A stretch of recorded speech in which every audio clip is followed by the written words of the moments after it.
오늘 아침 굿모닝 시카고. 청취자 여러분 안녕하십니까? 5월 14일 수요일 KCBS 데일리 뉴스 시작합니다.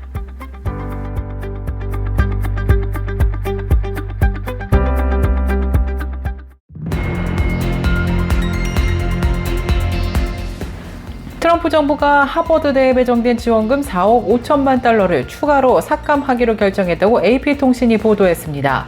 트럼프 정부 내 관계부처로 구성된 반유대주의 근절을 위한 합동 태스크포스는 하버드대에 보낸 서한에서 트럼프 정부가 이전에 동결했던 지원금 22억 달러 외에 8개의 연방기관의 지원금을 이처럼 추가로 삭감한다고 통보한 것입니다. 인플레이션 우려와 함께 미국 경제의 불안함이 커지면서 미국인들의 여행 방식에도 변화가 생기고 있습니다. 최근 미국인들이 항공편보다 자동차 여행을 선호하고 있다고 블룸버그 통신이 지난 12일 보도했습니다. 펜실베니아주 펜타운십의 한 아파트 주차장에서 한인 여성이 숨진 채 발견된 가운데 시신과 함께 차량을 운전한 용의자가 다름 아닌 피해자의 아들로 밝혀지면서 미국 한인사회에 큰 충격을 준 바 있습니다. 경찰은 피해자의 아들 케빈 현안을 시신 유기 혐의로 체포한 가운데 한인 남성이 메릴랜드에서 또 다른 범죄 2건으로 추가 기소됐다고 밝혔습니다. 마이크로소프트가 13일 레드몬드 본사 등 회사 전체에서 수천 명의 직원을 해고한다고 통보했습니다. 마이크로소프트는 얼마나 많은 직원을 해고할 계획인지 공개하지 않았지만 대변인은 전체 직원의 3%가 영향을 받을 수 있다고 밝혔습니다. 트럼프 대통령이 사우디아라비아에서 총 6천억 달러에 달하는 미국 투자 약속을 받아냈습니다. 트럼프 대통령은 13일 사우디 수도 리야드에 도착하자마자 곧바로 정상회담을 가진 가운데 사우디아라비아 실권자인 무함마드 빈 살만 왕세자와 리야드에서 회담한 트럼프 대통령은 에너지, 방위, 광업 등 다방면에 걸친 대규모 양해각서를 체결했습니다. 멕시코에서 여성시장 후보가 선거 유세 중 괴한의 총격에 숨지는 사건이 또 발생했습니다. 지난 12일 멕시코 베라크루스주에서 열린 선거 유세 현장에서 시장 후보와 지지자 등 모두 4명이 총에 맞아 사망했습니다. 캘리포니아 헌팅턴 비치 해안에서 열린 대규모 세례 행사에서 7,750명 이상이 세례를 받고 자신의 신앙을 공개적으로 고백하는 시간을 가졌습니다. 해외 한인 장로회가 7일에서 8일 양일간 서울 연동교회에서 제49회 총회를 개최했습니다. 이번 총회는 대의원 약 250명이 참석한 가운데 진행됐고 미국 장로교와의 협력 관계에 대한 총회 청원서가 보고됐습니다. 이는 서북남 노회와 로스앤젤레스 노회에서 최근 PCUSA가 지역 교회들이 LGBTQIA+ 관계를 인정할 수 있도록 허용한 결정에 우려를 제기하며 이에 대해 PCUSA와 협약 관계인 KPCA가 명확한 입장을 밝혀달라고 요청한 현의안입니다.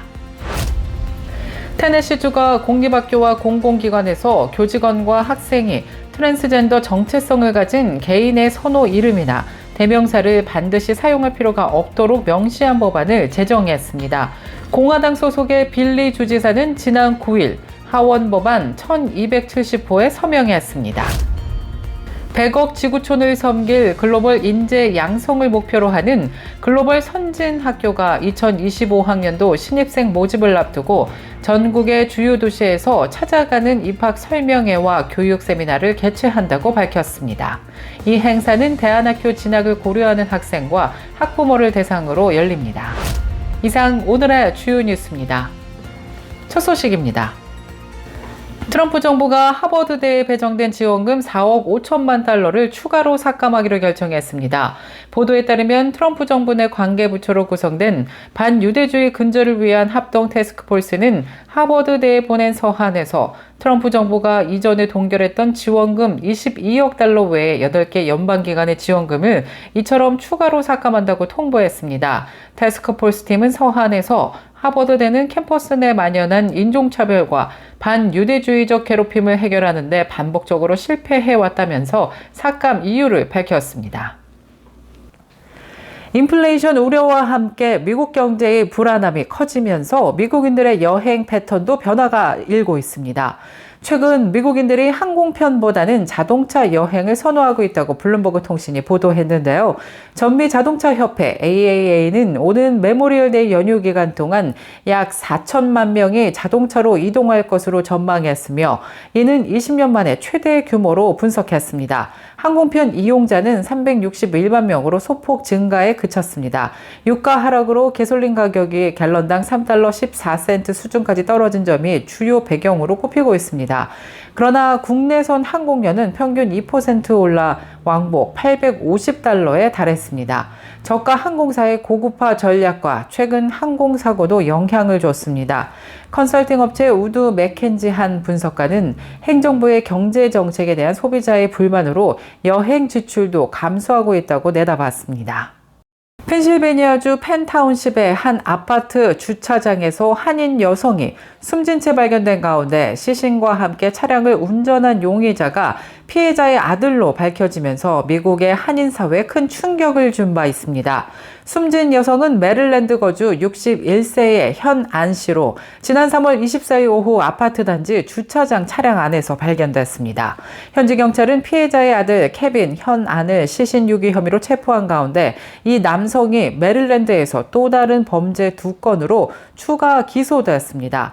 볼티미어 카운티 검사 측은 지난 3일 케빈 안 씨를 1급 살인 혐의 2건과 1급 폭행 혐의 2건으로 기소했다고 밝혔습니다.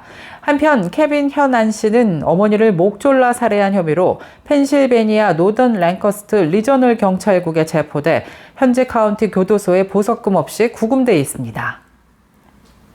마이크로소프트가 13일 레드몬드 본사 등 회사 전체에서 수천 명의 직원을 해고한다고 밝혔습니다. 마이크로소프트사는 얼마나 많은 직원을 해고할 계획인지는 밝히지 않았지만 대변인은 전체 직원의 약 3%가 영향을 받을 것이라고 말했습니다. 마이크로소프트의 전 세계 직원이 22만 8천 명에 달하기 때문에 이번 해고 조치는 6,800여 명 이상이 회사를 떠난다는 것으로 풀이되고 있습니다. 이번 감원은 마이크로소프트가 10,000명의 직원을 감원한다고 발표한 2003년 이후 최대 규모입니다. 트럼프 대통령이 사우디아라비아에서 총 6천억 달러에 달하는 미국 투자 약속을 받아냈습니다. 사우디아라비아 실권자 무함마드 빈 살만 왕세자와 리야드에서 회담한 트럼프 대통령은 에너지와 방위, 광업 등 다방면에 걸친 대규모 양해각서를 체결했습니다. 이번 투자 약속에는 약 1,420억 달러 규모에 달하는 방산 계약도 포함된 것으로 알려졌습니다. 이는 미국과 사우디 간의 역대 최대 규모의 방위 협력 중 하나로 F-35 등 첨단 무기 도입 가능성도 거론되고 있습니다. 앞으로 두 나라 간의 경제 협력도 한층 강화될 것으로 예상되고 있습니다. 멕시코에서 여성시장 후보가 또 선거 유세 중 괴한의 총격에 숨지는 충격적인 사건이 발생했습니다. 지난 10일 베라크루스주에서 열린 선거 유세 현장에서 시장 후보와 지지자 등 모두 4명이 총에 맞아 사망했습니다. 피살 장면은 페이스북 라이브로도 생중계되면서 더욱 충격을 주고 있습니다. 군중이 모여 환호를 하고 구호를 외치던 중 갑자기 20여 발의 총성이 울렸으며 사람들은 비명을 지르며 도망치기 시작했고 아수라장이 된 현장은 그대로 영상에 담겼습니다. 멕시코에서는 정치인들이 살해를 당하는 사례가 흔히 발생하고 있는데요. 대부분 범행은 마약 카르텔의 소행이며 멕시코 갱단은 자신들의 이권에 방해가 되는 정치인은 여야를 가리지 않고 공격하는 것으로도 악명이 높습니다.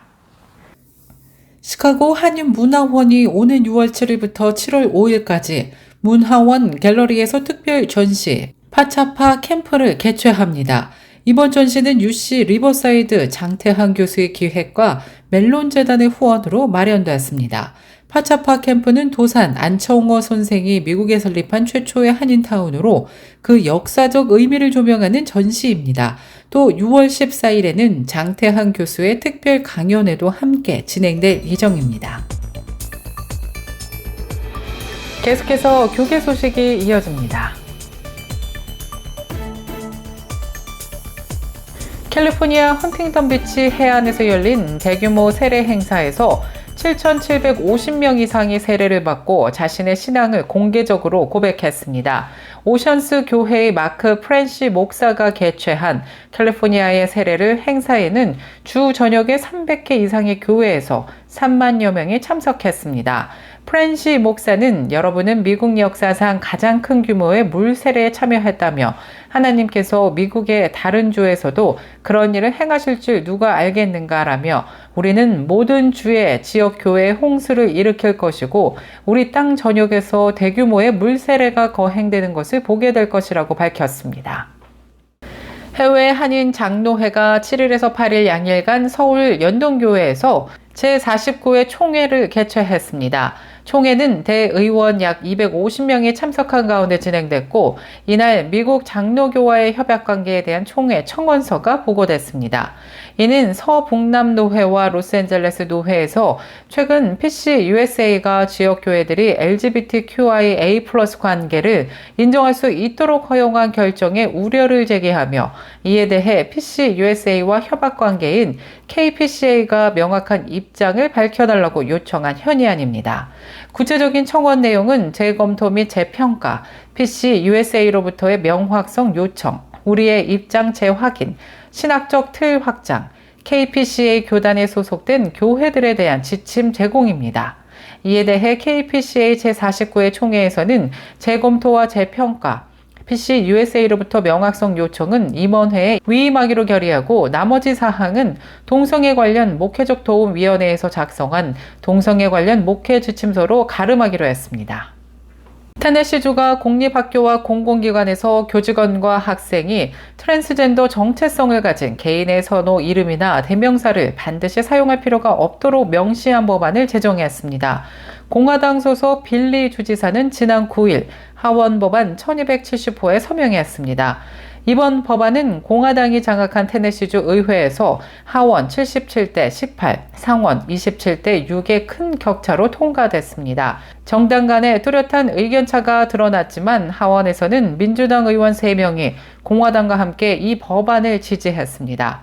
법안에 따르면 공립학교 학생, 교사, 직원, 특정 개인이 선호하는 이름이 그들의 법적 이름 또는 파생어가 아닐 경우 이를 사용하도록 강제받지 않습니다.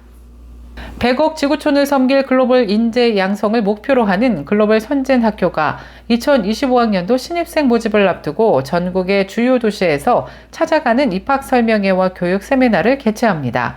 이번 행사는 대안학교 진학을 고려하는 학생과 학부모를 대상으로 글로벌 선진학교의 교육 철학과 프로그램을 소개하고 진로와 입시에 대한 정보를 나누는 자리로 마련됐습니다. 글로벌 선진학교는 그동안 획일적인 교육에서 벗어나 학생의 개개인의 잠재력과 특성을 존중하는 맞춤형 교육, 국제적인 감각과 리더십을 키우는 글로벌 교육을 실현해 왔습니다.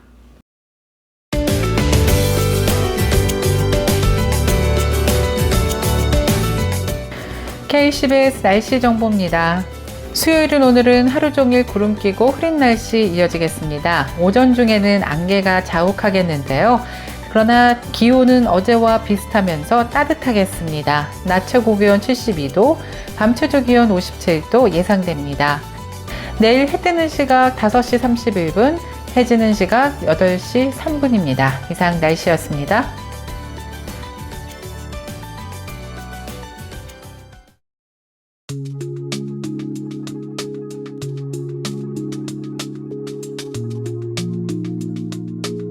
KCBS 수요일에 보내드린 뉴스를 여기서 마치겠습니다. 지금까지 진행의 아나운서 유정임이었고요. 저는 내일 이 시간에 더욱더 풍성하고 알찬 소식으로 다시 찾아뵙겠습니다. 오늘도 풍성한 하나님의 은혜를 누리시는 행복한 하루 되시길 바랄게요. 청취해주신 모든 여러분 고맙습니다.